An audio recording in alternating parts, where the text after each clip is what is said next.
Hello and welcome to Family Foundation Friday on the Authority of Love. I'm your host, Greg Williams, joined as always by our wonderful co-host, Mr. David Walls of the Family Foundation. Welcome, David. Thanks again, brother. It's good to be with you. You know, we got, first of all, there's a couple of things before we get into our issues. Yeah. We are doing this before, on the day of primary election. We are. We're recording a little earlier. I've actually got my I voted sticker on for. Yeah. And so we wanted you to know that. We'll probably be covering more of that next week. As a matter of fact, I think you're going to be gone. So Jesse and Justin are going to join us next week. So stay tuned. Updates on that. Upgrades next week. Well, I don't know about that, but I'm sure they'll do a great job. The other thing is school's out. Yeah. School's out. You got anything going on? But for you, it's out now, right? Yeah. No, kids are excited. We look forward to getting to visit some family and do some other travel over the course of the summer. And also got to this last weekend. Took my two daughters to go see Phil Wickham at Rupp Arena, and we had a great time. It was it was a rocking time of praising the Lord. Yeah. And actually saw my worship pastor there. Literally the first people that we saw when we walked through the doors was my worship pastor. Now is that the guy that did our Nuno. Nuno does a fabulous job. We're at Porter Memorial, but we play pretty often Phil Wickham songs. So I actually had the thought, I was like, I bet my worship pastor's going to be here. And sure enough, he was. Yeah. There's not too many churches, modern contemporary churches, that don't do some Phil Wickham songs. That's for sure. He's one of the most popular right now. He has some really good ones, that's for sure. Yeah. You got that, school's out. And as we said, when you're hearing this, the primary elections are over. So praise the Lord for all of that. Yeah. Hope you got out and voted. Yep. And but no, we're regardless of us of that, we're thankful for all those that ran, and hopefully the resources and voter guide that we put out were helpful to you in making a God-honoring decision. And there will be more to come. We'll have a general election voter guide as well as we get closer to the general election. Yep. Later in the fall. And so we need to continue to pray. There was a lot of junk that went on, and you just don't know what's true or not anymore. One of the things I've said, and we'll jump to something else, David, is that I think there are two priority standards that all of us should, but especially those running, is what I'm saying and doing truthful. Yeah. And number two, is it love for my neighbor? Yeah. And if we would do that, I think we could see a huge improvement on a lot of things that are going on, because a lot of them don't exhibit that. And then they step in and say, well, I'm a Christian running for this office. And I'm not naming any names. There's plenty of stuff out there. But I think if we as true Christians, whoever that is, would go back to that and say, these are the standards we're going to uphold, I believe God would honor that. I believe, and I think at the end of the day, kind of summarizing that, Greg, is we need more statesmen in public office. That's a great word. Instead of politicians. Godly statesmen. That's exactly right. Now, piggybacking on that, not the same thing, but we talked about last week, David, the SCOTUS that had extended the stay for 10 more days on the abortion pill, death drug, right?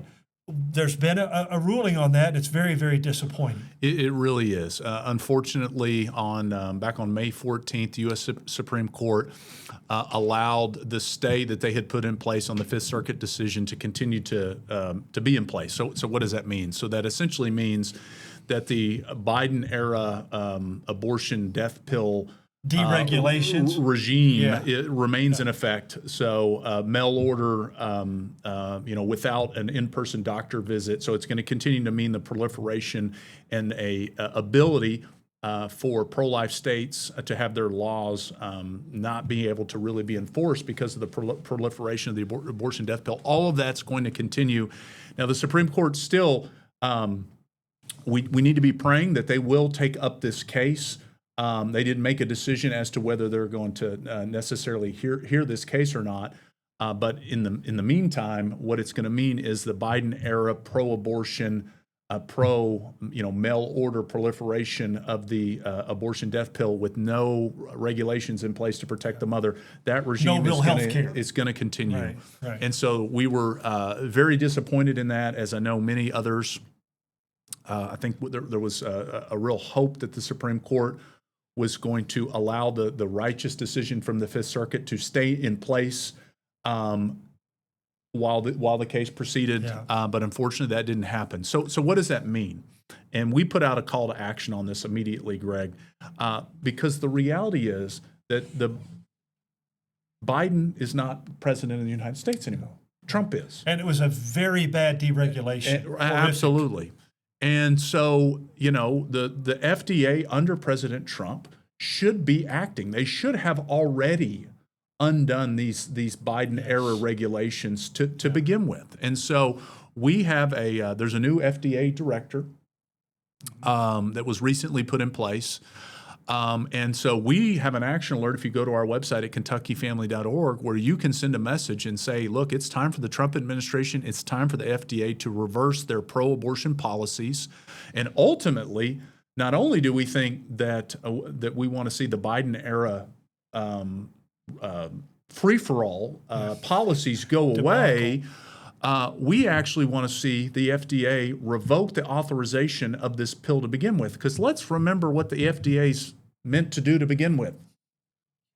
Yeah. Right? To provide some oversight and approval for medicine.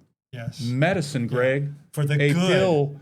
pill that is taken for the purpose of killing a human being, an image bearer of God in the womb, is the exact opposite of medicine. And remember a few weeks ago, 22 times the amount of adverse effects on the mothers that they had been reporting. Absolutely. And they still haven't followed through with that. Yeah. It's very concerning. So this pill, this death pill, as I'm going to continue to call it, yes, should never have been approved to begin with.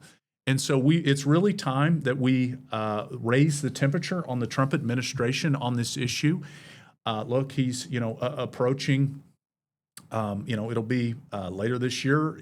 Halfway through his now second term. These are actions that they should have been ready to move forward with very early in the administration, and they haven't. Yeah. We've heard that there's going to be a study to look at this. Where's the study? We also heard, other things that are really continued to just be, I don't know how else to describe it. It seems to be delay tactics. Yeah. While at the same time, we have seen, as I think we talked about last week, Greg, the FDA approved a generic version of this pill, of this deadly pill, during Trump's years. And so, when we're talking about delay, the Supreme Court, these actions, all of this taking longer, what does that mean? More babies are going to die. More moms are going to be harmed. Maybe die, possibly die. So that will happen. And so for all those reasons, we have really got to raise the temperature and really bring accountability and encourage, in a righteous way, the Trump administration to step in and take actions that it is duly authorized to take. Yeah, absolutely. We got to continue to pray for that. And I would strongly encourage you. I'm going to be doing it, going to your all's website and encouraging them to do that through the FDA, I believe, right? Yes. Through the FDA website. So please pray and take action on that. Now, affiliated with this or connected with this, but much more than that, there was this, we've talked about this group several times, Katie Faust group, Them Before Us. Yes. They are doing some amazing things. So we're going to talk, because you're probably going to be hearing a lot more about this over the next few years, the stuff that they're doing. Abortion and the treatment of children in that way is part of this, but they've come out with a scorecard, David. What does that, for the states, on care of children, basically, right? Right. Children's Rights Scorecard Children's Rights, is what they're calling it. You can go to children'srightsscorecard.com. But just to remind folks, we've been blessed to be a part of Alliance with this organization as a part of the Them Before Us campaign, and really all of this centers on we're living in a society, in a culture, in a legal environment where the wants and desires of adults are continuing to trample on the rights and needs of children. You mentioned, obviously, abortion is Exhibit A of that very scenario, but there's so much more than that.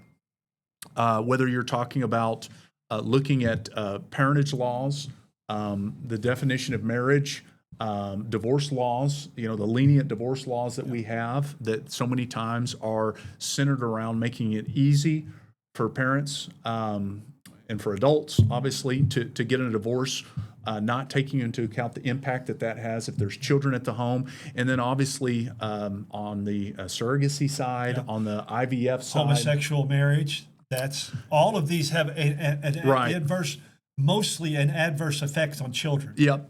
Absolutely, absolutely. So what makes this is really like the first national scorecard that is grading states on their laws as it relates to children's rights. So it's broken up into 4 different categories. So they're looking at each state as it relates to their parentage laws. So do states have laws that continue to affirm that children have a mother and father, and that needs to be recognized and only recognized. I think we found out 25 of them don't, right? Right. I think something like you've that. seen states attack and remove mother and father. A lot of this has come out of the Obergefell decision and everything that's come out of the attack on marriage. Some crazy arguments that say that we can't have laws that reference mother and father because that's just bigoted, Greg. We've got to use parent 1 and parent 2. These kinds of things. These things have seeped into state laws across the country. Surrogacy, looking at the state of surrogacy laws, and then also IVF, which are almost non-existent. It really is. It's not just in Kentucky, but across the U.S. It really is the wild, wild west on these reproductive technologies, and so many of those technologies, again, really none of them, and very few state laws center on. Well, what about it? Let's think about this policy from a child's perspective. Yes, a child has a right to know who their mother and father are. And some of these technologies are literally creating environments where it is impossible for a child illegal to find out. Right. And there's you talk about healthcare, there's a whole lot of healthcare issues right there. Right. Well, I know we won't get into a lot right now. We'll get into it more because we got to break it down as well. But how's Kentucky doing on those 4 areas you mentioned? Yeah. So Kentucky, overall, it's not a great picture for the entire country. No. There's only one state that was graded as an A, and that was an A-, and that was the state of Nebraska. Thankfully, Kentucky is amongst a couple of states that received a B, so we're towards the top. Yeah. But we still have some gaping holes in some of our policies, particularly as it relates to surrogacy and IVF. I know there was very good legislation that was filed this session, House Bill 697 by Representative Nancy Tate, that would have put some protections and banned some of the commercial surrogacy activities, which are completely problematic, certainly when you're looking at it from a child's rights perspective. So Kentucky's in better shape than other states. But that's all relative. It is all relative. We're just starting with this, and I really appreciate what Katie is doing, and then before us with this thing, because it's going to give us a start, maybe a baseline. But if we really start looking at this, I don't think anybody, even Kentucky, is really doing all that well with these things. No, and then the last we're better than most. But and the last category was marriage. Obviously, we still have strong marriage laws on the books, but as it relates to divorce, we're an easy divorce state, like many other states, and that's another area that we need to look at. So I encourage folks, we'll have more to share on this, but if you go to childrensrightsscorecard.com, you can see an interactive map of the entire country and see how all the states are doing on these important categories. So avail yourself of that, because there's more coming, and I think we want to stay abreast of that. David, again, they can go to KentuckyFamily.org to take action on what was it, the FDA? Yeah, the FDA as it relates to the abortion death pill. And again, you will send a message directly to the head of the FDA on our website. Do that. You can contact me at loveandlordship.com. Thank you for joining us. Thanks for your prayers. Thanks always to the Lord. Make it a great day, and God bless in Christ. I'm your host, Greg Williams, joined by our co-host, David Walls, and you're listening to Family Foundation Friday on the Authority of Love.